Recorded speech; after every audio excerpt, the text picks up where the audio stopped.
Hello again. So, welcome again to another episode of the Rambling Reverend. Not much has gone on, but I guess a lot's gone on this last week in the life of Ben Murray. The biggest thing would probably be that my girls competed in the cross-country championship meet on Sunday, and it was pretty remarkable. The grades were divided up. It went kindergarten girls, kindergarten boys, first grade girls, first grade boys, all the way up then through the 5th and 6th grade raced together, but it is still divided girls and then boys. Now, something that I've been noticing the last year, maybe year and a half, is I will start tearing up while watching running events. During the 2024 Olympics, definitely noticed it while watching the home cross-country meet that I hosted last year, watching some junior high kids running that I don't even know who they were. I knew that, obviously I knew the team and everything else since I had invited them to the Invitational. Watching the effort from the girls that were finishing out this race last year, I just started tearing up, just getting emotional over it. Well, fast forward to Sunday, watching these little kindergartners race a half mile. They're kicking it in, and I just start tearing up, thinking, oh my goodness, this is incredible. And then thinking about how next year my youngest is going to be racing. She was super excited about it. And then, so my middle child, she raced in the first grade, and she did pretty well overall. She was pretty close to her personal best. We're trying to figure out, how do you push your kids without pushing them too far. It was pretty ridiculously hot. And then my oldest, her race, we were trying to figure out, she's super nervous about everything, trying to explain to her, performance anxiety and the grade appropriate level, trying to help make sure she isn't afraid of failing, because there really is no failing. She's out there trying. So from that standpoint, we, Brittany and I, try to be pretty supportive, just knowing that we're proud of her for doing her best. Her goal was maybe top 10. We weren't sure how many people were going to be in a race. Well, the gun goes off, and we had scouted out the course, the mile course. It was it was an L-shaped figure 8, if that makes any sense. So the gun goes off, and by about a quarter mile in, she's in the top 8. And just cheering her on as she's moving up and moving forward. One of her teammates won the race, and then she ended up taking 4th, running a 6:55, 6:56 for her 1 mile race. Then a teammate of hers finishes a couple places behind her, and then another teammate was not too far behind that, and then it ended up that they actually won the 4th grade race as a whole, because he scored the top 3. And that was really, really fun to see that go down. And just the joy and the celebration of watching your kids work really hard and to see the friendships developing and everything else. And then it turned out that, started to make more friends with the parents of the athletes on the team. And don't be surprised if next year during September I have on the coach's hat once again, but we'll be coaching elementary cross country.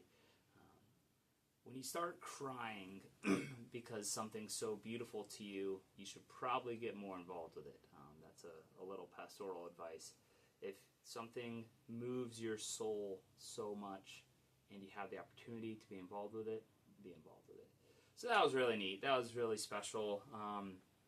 And then it's just, Saturday was a super full day. Sunday was super full. We went and saw my parents on Tuesday. Now, why do I bring this up? This is really not supposed to be, the diary of Ben Murray and everything else like that. But I went out and I ran a loop, my own figure 8, so to say, at my parents' house. And they're out in the middle of rural Michigan, southwest Michigan, still close enough to the coast that it has that nice glacier-tilled area with all the hills. And you look up the number of lakes in Michigan, and the number is ridiculous.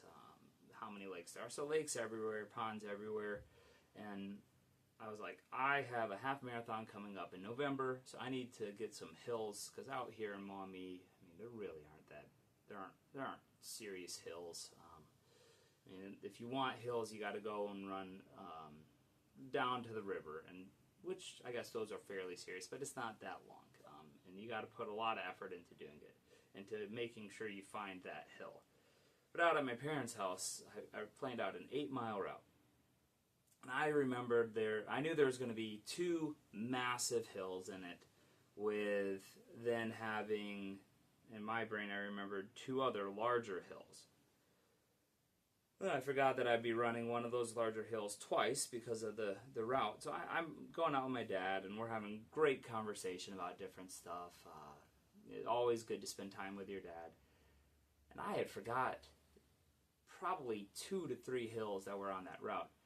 And I looked afterwards, and I want to say the amount of elevation change was 650 feet, something to that point, for 8 miles.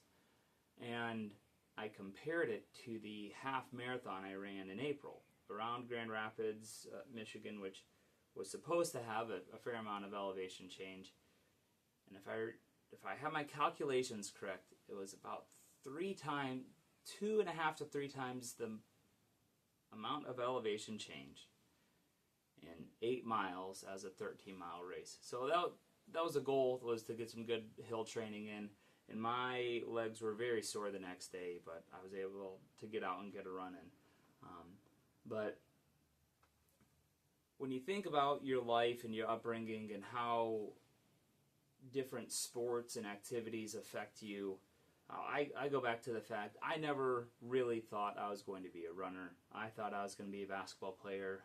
In fact, there was a little bit of time that I thought I was going to play football, but I had never played football, but I was waiting until I was in high school. And then I ended up running because I wanted to do sports with my older brother. And I don't regret it at all. I enjoyed it a lot. But all that to think about how these little decisions you make in childhood end up having really big effects later on.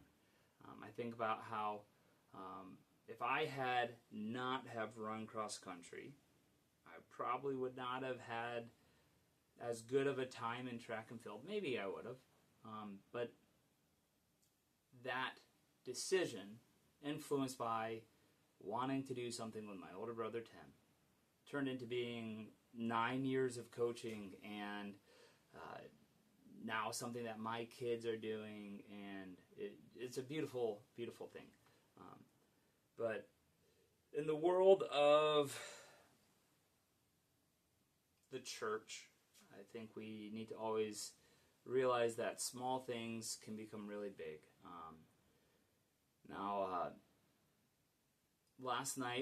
Yesterday for lunch, our church had a Happy Hearts where Pastor David gave a presentation on his Camino de Santiago, and there's the Way of James, where his body was taken to where he's buried.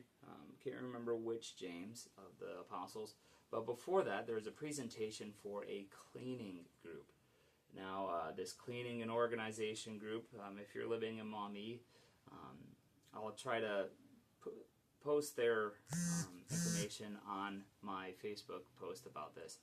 But it was interesting. They had a survey about how you consider your clutter and storage and everything else in your house.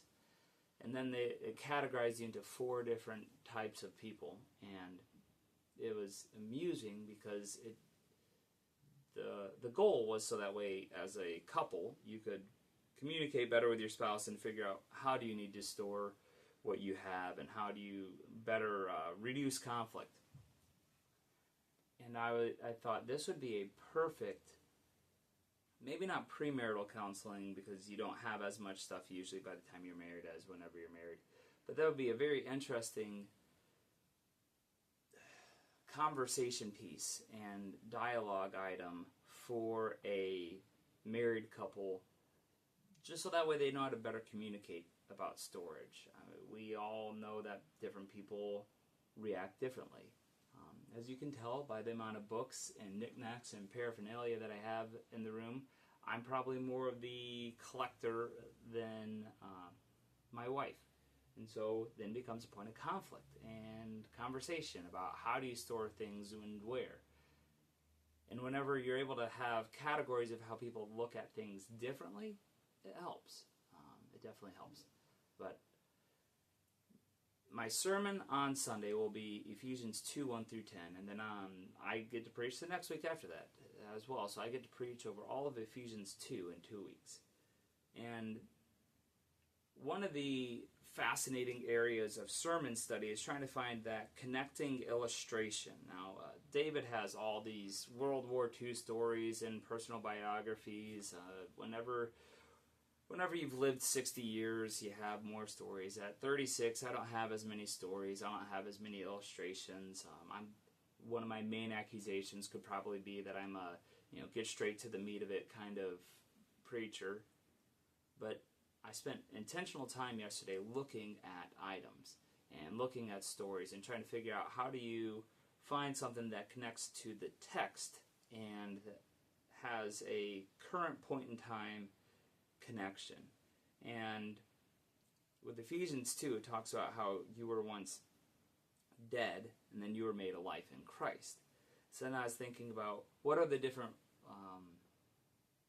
illustrations and stories of something that was considered useless or dead or not worthwhile. And then so I looked into upcycling trash and so not just recycling, but turning it into something bigger. And there's a lot of really neat projects out there that I'm not going to end up using as illustrations. But one of them is look into coffee grounds being repurposed, or look into how many bottles of how many milk gallon jugs it takes to turn into a brick that are used in humanitarian response situations. And so that was really neat. That was really encouraging as well.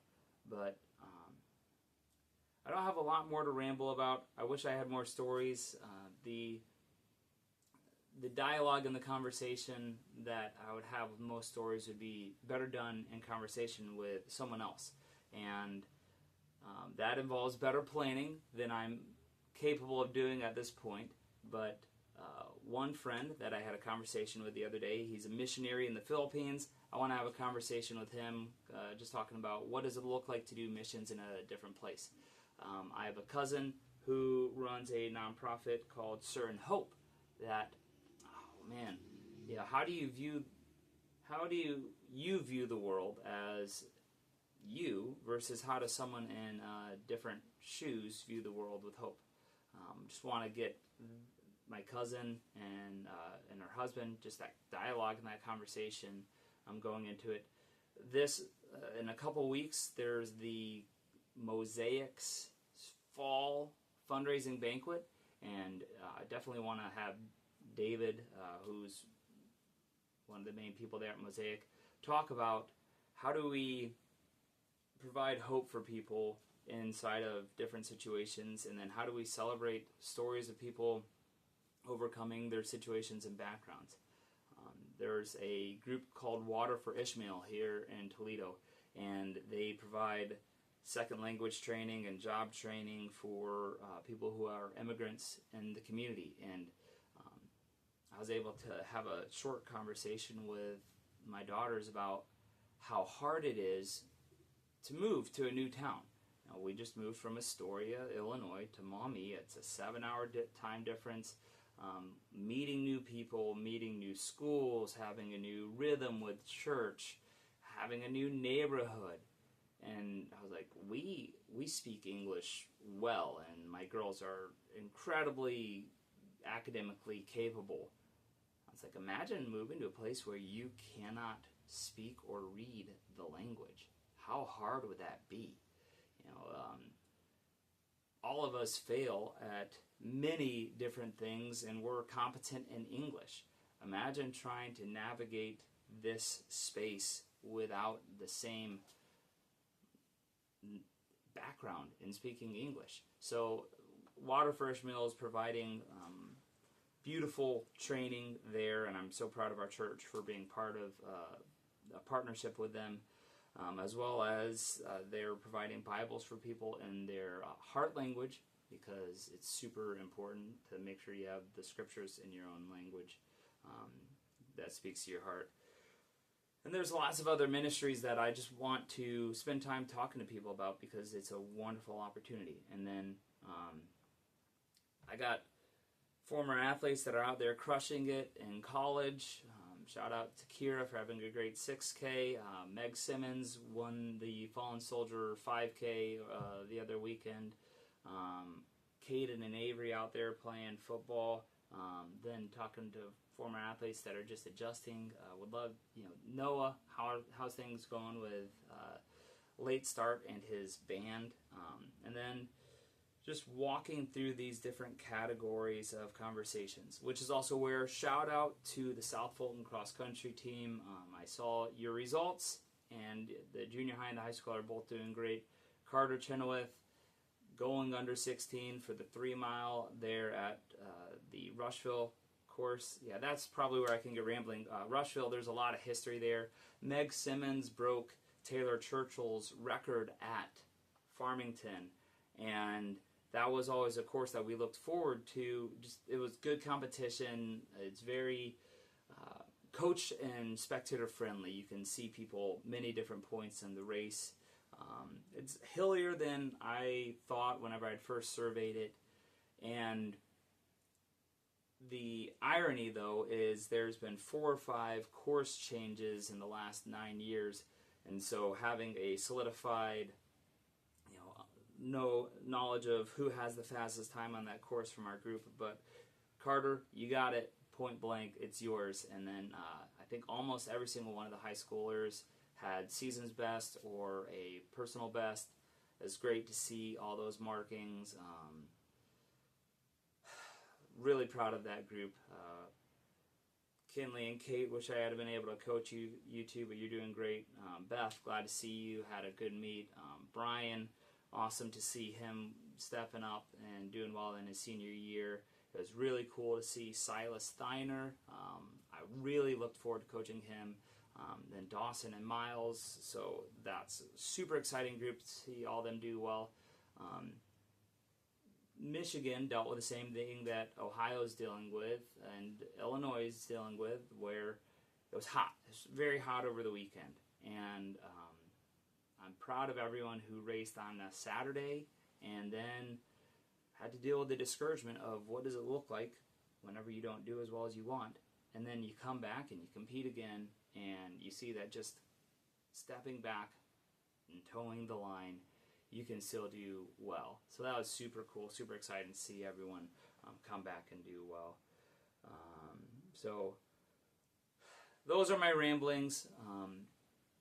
Make sure that each and every day you don't give up on yourself. Don't give in to negative self-talk. Know that the truth is that by the grace of God, we are able to have a relationship with God Himself, and that it says, for by grace you've been saved through faith, and it's not of yourself, it's a gift of God, not of works, so that no one can boast. For we are His workmanship, created in Christ Jesus to do good works, which He's prepared beforehand for us to walk in. And so it's very easy to give into the negative and to have a lot of doubt, fears, and frustrations be what cloud our mind and our thinking. But instead, we need to lean into the difficulty of life, where we are actually pushing to do good and to do well, rather than giving into cynicism, which Beth Moore says is cynicism is just pride wrapped in intellectualism. And so don't give into cynicism. Don't give into despair. Things can get better.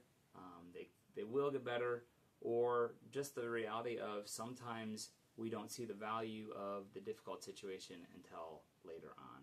But know that you're all loved. You have the capacity to do great things, and the beauty of the world is seeing God's creativity on display and seeing all the beauties there. So have a wonderful day. Bye.